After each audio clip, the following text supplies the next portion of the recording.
The Qin's conquest and unification of China under the new dynasty was complete by 221 BC when Shi Huang crowned himself the Emperor of China, a title that exceeded the previous title of king in its conveyance of importance. Shi Huang continued Chinese conquests south of the former territories of Chu, bringing the territories of Guangxi, Guangdong, and Fujian under Qin control. His army pushed as far south as Hanoi in Vietnam, and after conquering the land, began a program of canal and settlement construction by forcibly relocating citizens to the south and employing them in forced labor.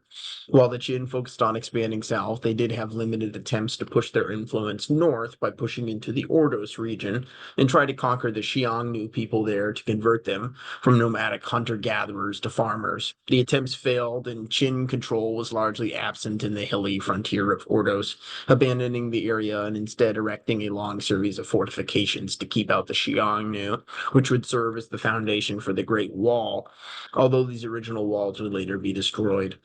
The Qin began to modernize China in their view, creating a standardized national currency and unified weight and measurement system. They created a new system of land administration by creating 40 new sub-state jurisdictions called commanderies, which in turn contained several smaller counties. The Qin's military success under Shi Huang was not without its issues, however, and the lopsided wins created bitterness amongst the conquered states, and during his reign he would be subject to three separate assassination attempts. The first attempt came from the disgruntled nobles of Yan, who hired two assassins to gain access to the emperor under the guise of presenting him with an exotic gift. This gift ended up being a dagger. The emperor was quick to notice the weapon, and he leaped backwards, avoiding a stabbed attempt, and he drew his own sword and began to fight off the assassins himself, since his royal guards were not allowed to be armed while within the palace because of Shi Huang's intense fear of being overthrown. The assassins desperately then tried to hit the emperor by throwing the dagger at him, but they missed and were apprehended by the guards. This attempt would shake the emperor and acted as proof to further add credibility to his fear of assassination and death. Following this event, Shi Huang would turn to legalism to increase the power of the central government and his control over his people, and he ordered the mass burning of books that conflicted with the laws, effectively bringing an end to many philosophical movements, most notably Moism. This void of philosophy was replaced with Shi Huang's preferred beliefs of wuxing, which stated that there were five essential elements of fire, water, wood, earth, and metal, which interacted with each other to form the natural world. The whimsical nature of wuxing was seen as a complement to legalism in that it didn't conflict with it, and it filled legalism's gaps when it came to explaining the purpose of life and the universe while not invoking Confucian or Taoist ideas. These fears of overthrow originated in his earlier rule over the people of Qin after his father died, placing him in control of the state when he was just 13. Because of his young age, a regency was put in place to help govern, led by Regent Lu Buwei. Buwei would subsequently begin an affair with the king's mother, Lady Zhao, which would become public as a scandal, and Shi Huang at the time expelled him from Qin. In his place, Shi Huang chose Lao Ai as the new advisor to his mother because he was a eunuch and thus wouldn't become romantically involved with her. The problem with Lao Ai was that he was not actually a eunuch, and he began a secret affair with Lady Zhao, producing two illegitimate children. Lao Ai became regionally powerful as a noble and began to brag about plans to have his own son succeed Shi Huang on the throne. While the king was away from the Qin capital during his conquests, Lao Ai attempted to seize power in a coup, but his actions were quickly reported to the king, who recalled Lu Buwei to raise up an army to stop the coup. Lao Ai was captured and then publicly executed by being pulled apart by diverging chariots, which was followed by the total execution of his extended family as a final punishment. Shi Huang at this point became emperor of China and sentenced Lady Zhao, who he now saw as an embarrassment to his name, to house arrest for the remainder of her life. He claimed absolute authority, something that could not reconcile with allowing his former regent to live on. So the emperor forced Lu Buwei to commit suicide by drinking a cup full of poison, although he was spared a painful or public death due to his redeeming actions of coming to defend the king against the coup attempt. Later, a nationally acclaimed lute player was scheduled to perform for the emperor. In addition to his musical talents, the player was also active in the counterculture, being a strong supporter of Maoist principles. Another person in the audience knew the player's anti-government tendencies and stood up and warned the royal court to check to see if he was armed, which is when they discovered his knife. Because the lute player was so skilled, the emperor did not want to execute him, so he ordered his guards to gouge his eyes out and forced him to continue to play for the audience.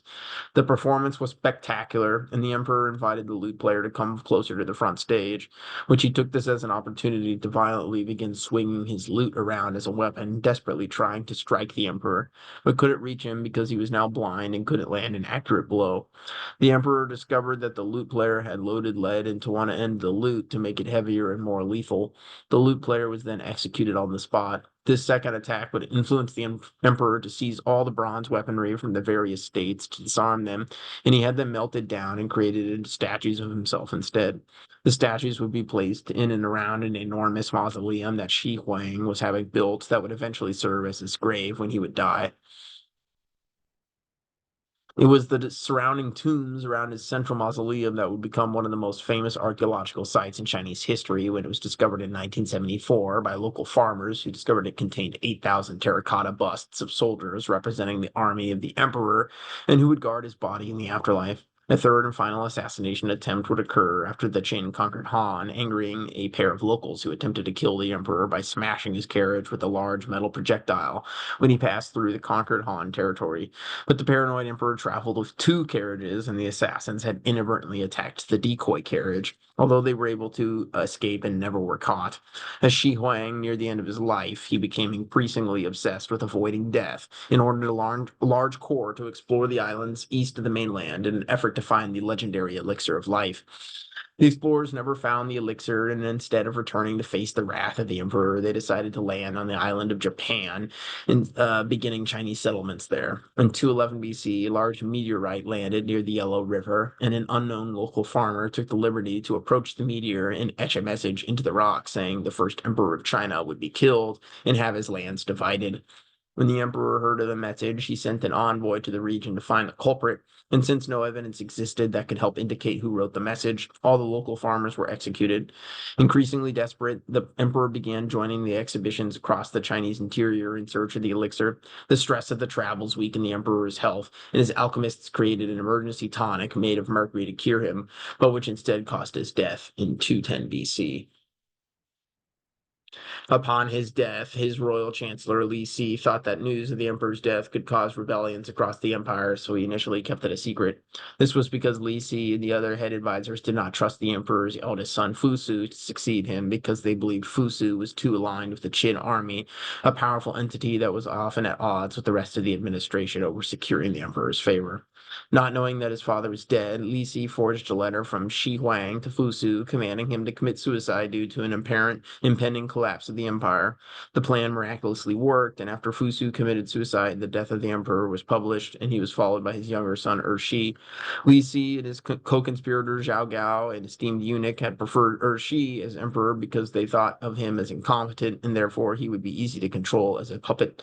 Li Si would serve as prime minister, while Zhao Gao would become Urshi's closest advisor. They were right about Urshi being incompetent, although his brash behavior, instead of being easy to control, was the exact opposite. He frequently jailed and executed administration workers and citizens for petty crimes, often under false pretenses. These overt abuses, on top of ridiculously high taxes to pay for mega projects, led to widespread revolt break out across the Qin Empire. Although Li Si and Zhao Gao had worked together to keep power from the military, Zhao Gao, after winning the absolute trust of the emperor, decided to turn on Li Si and accuse him of treason for failing to stop the rebellions. Li Si was tortured, and in 208 BC, he was brought to a public square and cut in half at the stomach, allowing Zhao Gao to assume the role of prime minister.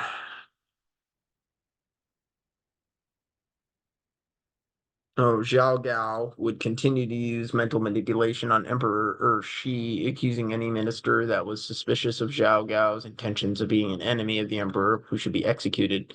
The effects of the rebellions were disastrous for the administration, losing 300,000 men in conflict. The dismal situation was kept from the emperor out of fears that he would respond by executing his administration. When the emperor finally found out about the seriousness of the situation, he demanded Zhao Gao face him and face punishment for withholding information from him. When When Zhao Gao approached the emperor, he came with a band of guards loyal to him, which cornered the emperor and forced him to commit suicide in 207 BC. Xi Ying, who was Urushi's nephew, was much more level-headed, and he planned to assume the throne, and with the help of a group of royalists, he was able to lure, trap, and execute Zhao Gao and become the third emperor of the Qin dynasty. His reign would only last 45 days, however, as bands of rebel forces were approaching the capital determined to end Qin rule. These multi-state forces were led by generals Liu Bang of Han, and Xiang Yu of Chu. Xiang Yu made it to the capital first and captured Emperor Ziying, executing him, officially ending the Qin dynasty in 206 BC, which would live on as being the source of the word China, meaning land of Qin.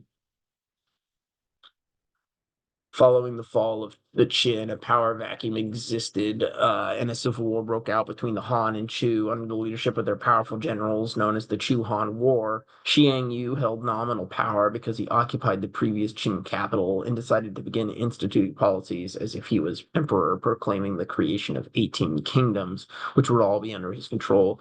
The Han slowly gained ground, eventually besieging the Chu forces at the capital and beginning the process of systematically destroying it in the process. Xiang Yu was captured and executed, leading to the surrender and defeat of the Chu forces and the proclamation of the beginning of the Han dynasty in 202 BC, with Liu Bang as the first emperor.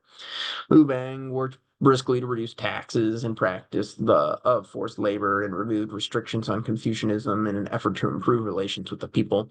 In 200 BC, Han forces attempted again to conquer the Ordos region, but were decisively defeated by the Xiongnu and were forced to pay annual tributes in the form of a money tax, as well as the offering up of Chinese brides to forge marriage alliances to appease the Xiongnu and stop their raids in a practice known as Hechen. Liu Bang's Empress Lu was a conniving woman or his wife, Empress Lu, was a conniving woman who craved power. And when a local warlord started a small rebellion, she convinced the emperor to join his soldiers in crushing the rebellion so that he didn't look weak. She secretly hoped that he would be killed in battle, and her wishes came true, essentially true, I guess, when the emperor was struck with an arrow, although it would take a few months of him being bedridden in agony before he succumbed to his wounds. Liu Bang was followed by his elder son, Hui, in 195 BC. Emperor Hui was kind-hearted and had a soft demeanor, which allowed Empress Lu to overpower and manipulate him. Her late husband, Liu Bang, had a mistress and a single illegitimate son out of wedlock with her named Liu Rui, who was well liked amongst everyone in the royal family, except for Empress Lu, who saw him as the son of the enemy. Against the wishes of the emperor, she had his half-brother, Liu Rui, executed, which sent him into a spiral of depression laden with alcoholism and affairs, producing many illegitimate children, at this point allowing Empress Lu to assume effective control. She forced the emperor to marry his niece, Zhang Yan, so that he could produce a legitimate son, something he didn't want to do, and they never had a child. Emperor Hui died in 188 BC, and Empress Lu was installed as regent in his place. She officially adopted two of his illegitimate sons into the family so that the Lu line could continue. And she spent the next 8 years building the ultimate corrupt government by instituting mass firings of administration officials and replacing them all with the members of the House of Lu. Hui and was thus officially succeeded by his son Qian Shao, who would unfortunately only serve 4 years, which at that point he had been found out about the secrets surrounding the nature of his ascension to the throne. And Empress Lu had had him declared unfit for service due to a made-up mental illness and executed him to stop the threat of any potential retaliation against her, and she replaced him with his brother Hao Shao. And Empress Lu died in 180 BC, which allowed former administration officials to come out of the hiding, and sensing an opportunity of weakness, systematically slaughtered the entire Lu family that had been holding power, including Emperor Hao Shao and what is known as the Lu clan disturbance. The officials then decided to appoint Wen as the new emperor, who had been Liu Bang's younger son.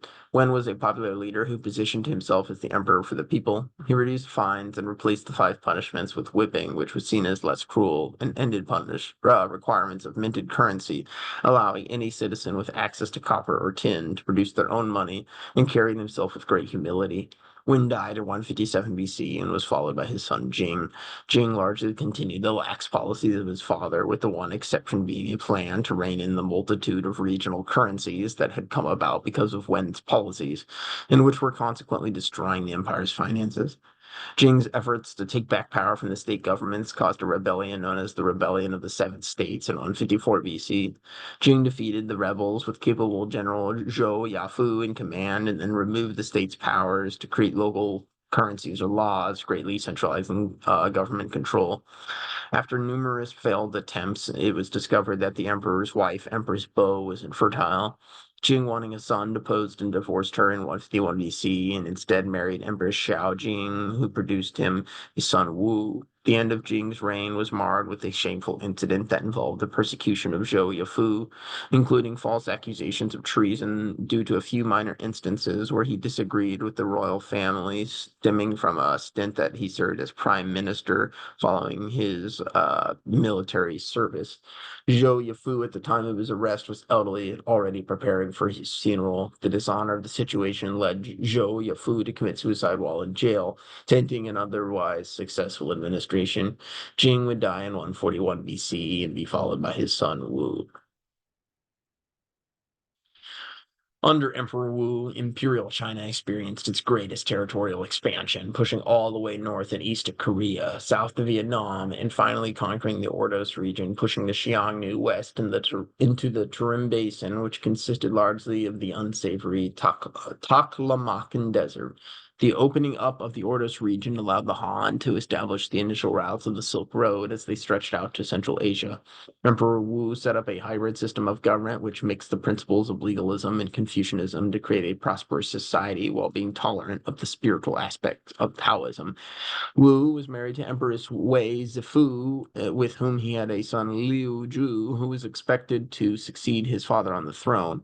Things changed, however, when at the age of 62, Emperor Wu unexpectedly got his favorite concubine, Lady Gui, pregnant with an illegitimate son named Zhao. Zhao was an incredibly late baby, having been delivered 5 months late, something that also supposedly happened to the mythical Yellow Emperor. To Emperor Wu, this was a sign from God that Zhao was supposed to be the chosen successor, and when his wife and other son did not agree with this interpretation, he had them exiled where they committed suicide out of dishonor.